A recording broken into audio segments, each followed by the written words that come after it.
Hello guys, எல்லாரும் வந்துட்டீங்கல்ல.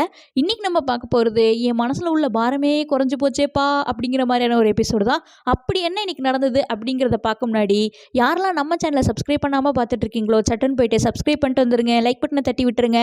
வாங்க டே மொய்க்கான, அதாவது 101க்கான எபிசோடை போய் பார்த்துடலாம். ஓப்பன் பண்ணால் டே 101 காலையிலேயே வேக்கப் சாங்குக்கு எல்லாம் ஆடிட்டு இந்த ஷோ முடிஞ்சதுக்கப்புறமா என்ன பண்ணுவீங்க அப்படின்னு சொல்லி ஃபைனலிஸ்ட்டும் நான் என்ன பண்ணேன் அப்படிங்கிறத எவிக்டான பர்சன்ஸ்லாம் வந்து சொல்லுங்கள் அப்படின்னு சொல்லி சொன்னாங்க. மாயா ஒன்று இங்கே ஒருத்தர் இருக்கான், வீணவன் பேர் கூட ஆரம்பிக்கும், அவன் ஊரை விட்டே ஓடி போயிடுவான் அப்படின்னு சொல்லிட்டு ஆலினால் அழகராஜாவில் வர சந்தானா மாதிரி கேவலமாக சிரிச்சாங்க.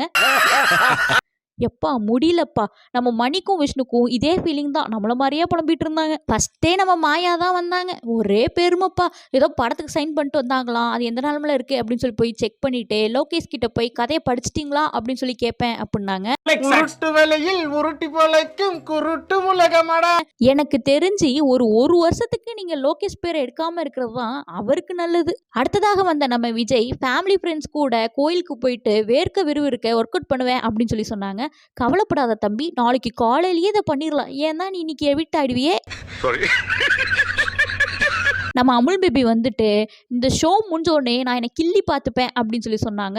ஏன் அப்படின்னா இது இவ்வளோ பெரிய ஷோ, நான் இவ்வளோ தூரம் வந்ததே பெரிய விஷயம், கடைசியாக என் ஃப்ரெண்ட்ஸ் கிட்டலாம் நான் தலைகுடிகிற மாதிரி எதுவும் நடந்துக்கல அப்படின்னு சொல்லி போய் கேட்பேன் அப்படின்னாங்க. நம்ம மாயா இவர் பேச பேச என்னமோ அந்த பக்கம் கமெண்ட்ரி கொடுத்துட்டு இருந்தாங்க. நம்ம பிக் பாஸ் எடிட்டர்லாம் அதை கட் பண்ணி தூக்கிட்டாங்க. இவருக்கு இதான் வேலை. நெக்ஸ்ட் நம்ம தினேஷ், நான் இங்கே வந்ததே ஒரு காரணத்துக்காக தான், அதாவது பொண்டாட்டி கூட சேர்றதுக்கு தான் அப்படிங்கிறத மறைமுகமாக சொன்னாங்க. கப்பு ஜெயிச்சேன் அப்படின்னா நேராக பெங்களூருக்கு வண்டியை விட்டுட்டு லைஃப்பை ரீஸ்டார்ட் பண்ணுவேன் அப்படிங்கிற மாதிரி சொன்னாங்க.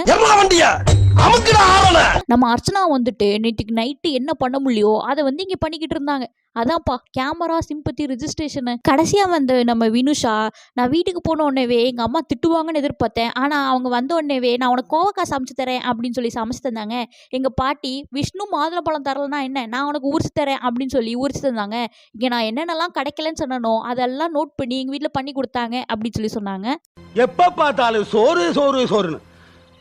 கடவுளே, இந்த புள்ளிக்கு இருக்கும்போதும் கேமு புரியலை, திரும்பி வந்ததுக்கப்புறமாவும் டாஸ்க்கு புரியலை. வெளியில் போய் நீ என்ன பண்ணன்னு கேட்டாங்கம்மா, உனக்கு எல்லாரும் என்ன பண்ணாங்கன்னு கேட்கல. எல்லாம் முடிஞ்சதுக்கப்புறமா நம்ம விஷ்ணு, ஐயா நான் வாங்கினது எல்லாமே பெட்டி கேஸு தான், இந்த மாதிரி கொக்கோ மில்க் கொடுக்காதது, வாழைப்பழம் கொடுக்காதது, மாதுளப்பழம் கொடுக்காதது, இருந்தாலும் இதனால் யாராவது மன வருத்தப்பட்டிருந்தீங்கன்னா அதுக்கு நான் மன்னிப்பு கேட்டுக்கிறேன் அப்படிங்கிற மாதிரி ஃபன் பண்ணிக்கிட்டு இருந்தாங்க. நம்ம தினேஷும் மணியும் இவருக்கு வந்து பறிஞ்சு பேசுகிற மாதிரி எங்கள் 2 பேருக்கு ஓட்டு போடுங்க அப்படிங்கிற மாதிரி கலாச்சிட்டு இருந்தாங்க. சரியா, அந்த பிள்ளை லைட்டா இடுப்பு பிடிச்சிக்கிறதுக்காக உங்க வீட்டு பிள்ளையா நினைச்சு எல்லாரும் என்னை மன்னிச்சிருக்க. அப்புறமா வந்து வினுஷா கிட்டேயும் நான் இந்த மாதிரி பண்ணது தப்பு தான், நான் வேணா உனக்கு ஒரு 10 கிலோ மாதுளம்பழத்தை அனுப்புறேன் அப்படின்னு சொல்லி வினுஷா மட்டும் இல்லாமல் வினுஷா பாட்டிக்கிட்டேயும் சாரி கேட்டு ஓட்டு போட சொல்லி கேட்டுக்கிட்டு இருந்தாரு. இந்த அனன்யா பிள்ளைய 2வது தடவையாக அனுப்புனதுக்கு உருப்படியாக இப்போதான் ஒரு விஷயம் பண்ணியிருக்குது. அதுக்கு நம்ம மாயா கேவலமாக மழுப்பிக்கிட்டு இருந்தாங்க. உள்ள அனன்யாட்ட நம்ம மாயா விஷ்ணு வந்துட்டு இந்த மாதிரிலாம் பண்ணா, பூர்ணிமாவை ஏமாத்துனா அப்படிங்கிற மாதிரி குறை சொல்லிக்கிட்டு இருக்க, நீ தான் மாமா வேலை பார்த்து இதெல்லாம் பண்ணியே அப்படிங்கிற மாதிரி ஓப்பனா மூஞ்சிக்கு நேரம் சொல்லிட்டாங்க. உங்களை இந்த ஏரியா மாமா நினைச்சேன், வர மாமா. அடுத்ததாக கார்ல வந்து இறங்கினவங்க நம்மளோட டைட்டில் வினரும் ஜான்சினாவும் கரப்பாம்பூச்சியை கடைசி வரைக்கும் ஒழிக்க முடியாது போல இருக்கே. இவங்க உள்ள வரணும்னா அதுக்கு ஒரு டாஸ்க் விளையாடணும் அப்படின்னு சொல்லி பிக் பாஸ் அனௌன்ஸ் பண்ணாங்க. இவங்க இதில் தோத்துட்டா இவங்க வரமாட்டாங்க, அப்படியே அமுச்சு விட்ருவோம் அப்படின்னு சொல்லி சொன்னாங்க. அர்ச்சனா தான் இந்த கேமை விளையாண்டாங்க. இவங்க தோக்குற மாதிரி தான் பிக் பாஸ் வந்துட்டு கேமை செட் பண்ணியிருந்தாரு. ஸோ இவங்க தோத்துட்டாங்க. ஏற்கனவே புகழ் சிருஷ்டி வந்தபோது இதே மாதிரி தானே பண்ணீங்க, மீண்டும் மீண்டும் ஒரே ப்ராக்க பண்ணா எல்லாரும் எப்படி ஏமாறுவாங்க. நம்ம கண்டஸ்டன்ஸ் எல்லாருமே கண்டுபிடிச்சிட்டாங்க, முட்டை தொட்டிக்குள்ளார் தான் விக்ரம் ஒளிஞ்சிருக்காரு அப்படின்னு சொல்லிட்டு. பட் யாருமே எதிர்பார்க்காத விஷயம் என்னன்னா 2 என்ட்ரி அப்படிங்கிறது தான். நம்ம ஜான்சினா அண்டர்டேக்கர் மாதிரி டைனிங் டேபிள் அடியிலிருந்து வந்தாரு. பசங்களாம் பார்த்துட்டு குதிச்சு கொண்டாடிட்டாங்க கூல் சுரேஷை.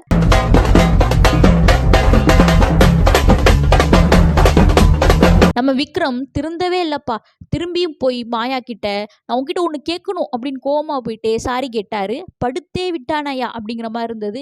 ஏன்பா விக்ரம், உனக்கெலாம் நான் நிறைய முட்டு கொடுத்துருக்குறேன், கடைசியில் பார்த்தா இப்படி ஏமாத்திட்டியே. நம்ம கூலண்ணா தான் ஃபுல் சார்ஜோட வந்திருக்காரு. வந்ததுமே மாயாவெல்லாம் தூக்கி சுற்றி அவருக்கும் தலை சுற்றி வினிஷா கூட ரேம்ப் வாக்லாம் நடந்து அந்த பிள்ளையை தூக்கி நடந்து செம்ம என்டர்டைன்மெண்ட் பண்ணிக்கிட்டு இருந்தாப்புல. பகவானோட காலை சொன்னனால அது சிக்னலோட கோடு வேலை. எபிசோடில் மட்டும் இல்லை, அவங்க போட்ட அந்த படத்துலையுமே அர்ச்சனாவை காணவே காணோம். மாஸ்டர் பிளான் இதில் கொடுமையே, சப்போர்ட் பண்ண மணி வந்து இவரை ஏற்றி விட்டாரு அப்படிங்கிற மாதிரி மாயாட்ட சொல்லிட்டு இருந்தாரு. இதில் செம்ம காமெடியான ஒரு விஷயத்த சொன்னார். மக்கள் எல்லாருமே வந்து இவரை தான் டைட்டில் வின்னராக நினச்சிக்கிட்டு இருக்காங்களாமா. இவர் ஒரு மாலுக்கு போனாராம், அங்கே ஒருத்தர் கையை பிடிச்சி நீங்கள் தான் உண்மையான டைட்டில் வின்னர் இந்த சீசனோட அப்படின்னு சொல்லி காமெடி பண்ணிருந்தாங்க. ஆமாம், நீங்கள் டைட்டில் வின்னர். இன்னொரு அம்மா வந்துட்டு ஃபீனிக்ஸு. இந்த வருஷத்தோட அமைதிக்கான நோபல் பரிசை இந்த மாயாவுக்கு தான் கொடுக்க போகிறாங்க. எப்பா, எத்தனை உருட்டை தான் இந்த காது தாங்கும். காதுனாச்சு. இவங்க என்னமோ பண்ணிட்டு போகிறாங்க. ஸ்மால் பாஸ் பக்கம் போனோன்னா நம்ம பாய்ஸ் டீம் எல்லாம் கூல் சுரேஷ் அண்ணனோட செம்ம ஃபன் பண்ணிக்கிட்டு இருந்தாங்க. அண்ணன்டா, தம்பிடா, பைத்தியம்டா அப்படிங்கிற மாதிரி. நீங்கள்லாம் ஃபாரின் ரிட்டர்ன் தானே பார்த்துருப்பீங்க, ஃபாரின் மாப்பிள்ள ரிட்டர்ன் பார்த்தது இல்லையே. அதுதான் அடுத்து நடக்க போகுது நம்ம பிராவோட ரீஎன்ட்ரி. மற்றவங்க மாதிரி இல்லாமல் இவர் எல்லார் கூடயுமே நியூட்ரலாக போயிட்டாரு. எல்லாரையும் ஹக் பண்ணி ரோஸ் கொடுத்து எல்லார்ட்டையுமே நல்லா பேசினாரு. நெக்ஸ்ட்டு டாஸ்க் பற்றின ஒரு படம் போட்டாங்க. என் மனசில் உள்ள பாரமே போயிடுச்சுன்னு சொன்னேன் இல்லையா, அது இங்கே தான் நடந்தது. நம்ம மாயாவும் நேற்று நடந்ததுலேருந்து நான் யாரையும் ஹர்ட் பண்ணலப்பா, நான்லாம் ரூல் பிரேக் பண்ணலப்பா, இவங்க தான் கேவலமாக விளாண்டாங்க அப்படி சொல்லி அழட்டிக்கிட்டு இருந்தாங்க. இன்னைக்கு டாஸ்க் வீடியோவில் பார்த்தா இந்த அம்மா மஞ்சுளா டீச்சரும் அந்த உலக அழகியை தவிர வேற எதுலேயுமே காணும். இந்த படத்தோட ஹீரோவே நம்ம கூல் சுரேஷ் அண்ணன் தான். அடுத்த லீடா நிக்சன், தினேஷ், விஷ்ணு பண்ணியிருந்தாங்க. இந்த அம்மா படத்தில் தண்ணி கேன் போட்டு போயிருக்காங்க. வீடியோ முடிகிற போது சார் எனக்கு ஒரு சான்ஸ் கொடுங்க சார் அப்படின்னு சொல்லி கூல் சுரேஷ் அண்ணன் சொன்ன மாதிரி முடிஞ்சிருக்கும். இதுக்கு வந்து நம்ம அண்ணன் எனக்கு பழசெல்லாம் ஞாபகம் வருது, ரொம்ப தேங்க்ஸ் அப்படிங்கிற மாதிரி தேங்க்யூ சொல்லிக்கிட்டு இருந்தார் கேமராட்ட. அப்புறமா எல்லாரும் ஜாலியாக பேசிகிட்டு இருக்கும்போது அர்ச்சனாவுக்கும் இந்த பசங்களுக்கும் முட்டிக்கிச்சு. நேற்றுக்கு நடந்ததை பற்றி, அதுக்கு முன்னாடி நடந்ததை பற்றி எல்லாம் வந்து திருப்பி பேசிக்கிட்டு இருந்தாங்க. ஆனால் நீங்கள் ஒன்று கவனிச்சிக்கலான்னு தெரில, முன்னாடிலாம் அர்ச்சனா ஏதாவது சண்டை போட்டாங்கன்னா எல்லாரும் அதை பற்றி பேசுவாங்க, கேட்பாங்க. பட் இப்போ எல்லாரும் அவங்கள டோட்டலாக அவாய்ட் பண்ணுற மாதிரி தான் இன்றைக்கி எபிசோட் போச்சு. ரொம்ப ஸ்வீட் சாப்பிட்டா தக்கட்டிடும் அப்படின்னு சொல்லிட்டு அதுக்கு ஆப்போசிட்டான காரம் சாப்பிடுவோம். அந்த மாதிரி எபிசோடே ரொம்ப பாசிட்டிவாக போதே அப்படின்னு சொல்லிட்டு வச்ச கிளிப்பு தான் இந்த விக்ரம் அண்டு மாயாவோட கான்வர்சேஷன். கேட்க முள்ளப்பா, அப்படியே மாற்றி பேசிக்கிட்டு இருக்காரு. இவன் இன்னும் திருந்தலமாமா அப்படிங்கிற மாதிரி தான் இருந்தது. நெக்ஸ்ட்டு செகண்ட் மிட் வீக் எவிஷன் நடந்தது. எல்லாரும் எதிர்பார்த்த மாதிரி விஜய் வர்மா வெளில போயிட்டார். மாயாவோட கண்ணெல்லாம் கலங்கிருச்சுப்பா. அப்புறமா மாயா வந்துட்டு விஜய் போனதை பற்றியும் விஷ்ணு இங்கே இருக்கிறது நினச்சியும் அவங்க கேங் கிட்ட புலம்பிக்கிட்டு இருந்தாங்க. வெளியில் இதே விஷயத்தை பற்றி மும்மூர்த்திகள் பேசிக்கிட்டு இருந்தாங்க. அவ்வளோதான் இன்னைக்கான பிக் பாஸ் எபிசோட். இந்த மாதிரி பிக் பாஸ் எபிசோடு உங்களுக்கு வேணும்னு நினச்சிங்கன்னா மறக்காமல் நம்ம சேனலை சப்ஸ்கிரைப் பண்ணி வச்சிருங்க, லைக் பட்டனை தட்டி விட்டுருங்க. இந்த வீடியோ பற்றின உங்கள் கருத்துக்களை கீழே கமெண்ட் பண்ணுங்கள். இன்னொரு வீடியோவில் பார்க்கலாம். Thank you, tata, bye by.